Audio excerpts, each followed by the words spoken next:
जय हिंद दोस्तों, स्वागत है आप सभी का आपके अपनी यूट्यूब चैनल पर। दोस्तों, आज के इस वीडियो में हम लोग हिंदी के मोस्ट इम्पॉर्टेंट क्वेश्चन को डिस्कस करेंगे, जो कि आपके आगामी लगभग सभी भर्ती परीक्षाएं जिसमें हिंदी से संबंधित क्वेश्चन पूछे जाते हैं, उन सभी एग्जाम्स के लिए सारे क्वेश्चन बहुत ही इंपॉर्टेंट हैं। चलिए शुरू करेंगे इस वीडियो को। क्वेश्चन है, यशोदा में प्रयुक्त संधि कौन सी है?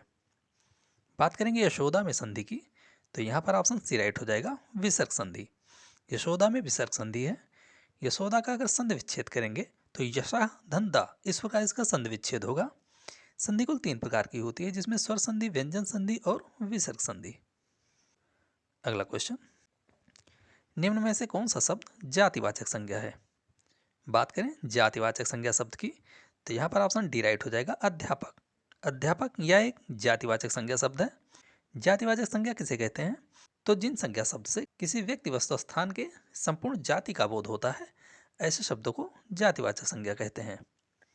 अध्यापक ये संपूर्ण जाति का बोध करा रहा है, ये इसलिए ये जातिवाचक संज्ञा है। यमुना की बात करें तो ये व्यक्तिवाचक संज्ञा है।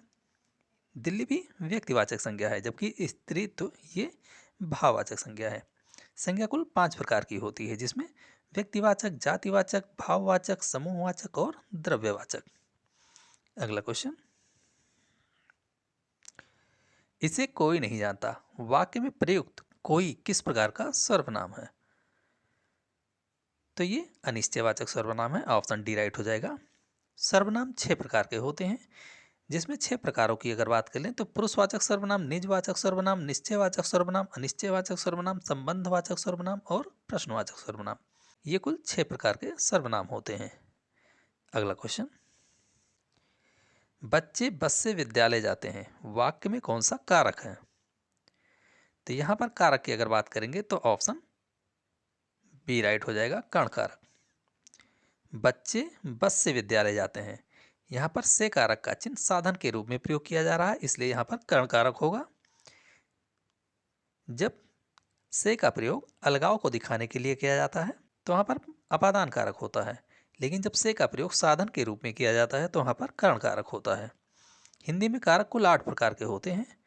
अगर इन सभी कारक के कारक चिन्हों की बात कर ले तो कर्म कारक का चिन्ह को होता है, कर्ण कारक का चिन्ह से के द्वारा होता है।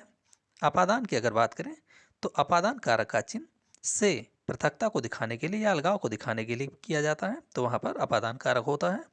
जबकि संबंध कारक का चिन्ह काकी, नानी, रारी, इस प्रकार के कारक चिन्ह संबंध कारक के चिन्ह होते हैं। अगला क्वेश्चन, राज्यपाल में कौन सी संज्ञा है? राज्यपाल में संज्ञा की बात करें तो इसमें जातिवाचक संज्ञा हो जाएगी, ऑप्शन बी राइट है।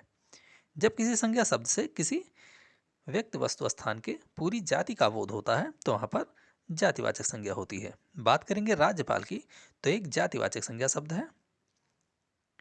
अगला क्वेश्चन, इनमें से दाता शब्द का स्त्रीलिंग कौन सा है? यहां पर ऑप्शन सी राइट हो जाएगा, दात्री। दाता का स्त्रीलिंग शब्द दात्री होता है। हिंदी में लिंग की अगर बात करेंगे तो 2 प्रकार के होते हैं, स्त्रीलिंग और पुल्लिंग। अगला क्वेश्चन, जिस वाक्य में एक ही उद्देश्य और एक ही विधेय हो वह किस प्रकार का वाक्य होता है? जिस वाक्य में एक ही उद्देश्य और एक ही विधेय हो वह सरल वाक्य होता है, ऑप्शन ये राइट हो जाएगा। रचना के आधार पर वाक्य 3 प्रकार के होते हैं, जिसमें सरल वाक्य, संयुक्त वाक्य और मिश्र वाक्य। यह रचना के आधार पर वाक्य के 3 प्रकार होते हैं, जबकि अर्थ के आधार पर वाक्य के 8 प्रकार होते हैं। अगला क्वेश्चन, अभ्यागत में कौन सा उपसर्ग है? अभ्यागत में उपसर्ग की अगर बात करेंगे तो यहाँ पर ऑप्शन सी राइट हो जाएगा, अभी उपसर्ग है। उपसर्ग किसे कहते हैं? ऐसे शब्दांश जो शब्द के शुरू में जोड़े जाते हैं और शब्द के अर्थ में कुछ विशेषता या परिवर्तन लाते हैं, तो ऐसे शब्दों को उपसर्ग कहते हैं। प्रत्यय जो होते हैं वो शब्द के पीछे जोड़े जाते हैं। अगला क्वेश्चन, निम्नलिखित में से कौन सा विवरण चिन्ह है? बात करेंगे विवरण चिन्ह की, तो यहाँ पर ऑप्शन सी राइट हो जाएगा, ये विवरण चिन्ह है। बात करें ऑप्शन ये की, ये अर्ध विराम चिन्ह है। ऑप्शन बी ये उप विराम चिन्ह है। अगला क्वेश्चन, पूस की रात किसकी रचना है? पूस की रात, गबन, गोदान, ये सभी रचनाएं मुंशी प्रेमचंद जी की हैं। सुमित्रानंद पंत की अगर बात करें तो गुंजन, ग्राम्य, पल्लव ये सभी रचनाएं सुमित्रानंद पंत की हैं। सूर सरावली साहित्य लहरी ये रचनाएं सूरदास जी की हैं, जबकि बिहारी की रचना बिहारी सतसई है। तो दोस्तों ये वीडियो कैसा लगा इसे कमेंट बॉक्स में जरूर बताएं। अगर वीडियो पसंद आया हो तो वीडियो को लाइक करें, शेयर करें और चैनल को जरूर सब्सक्राइब करें। धन्यवाद।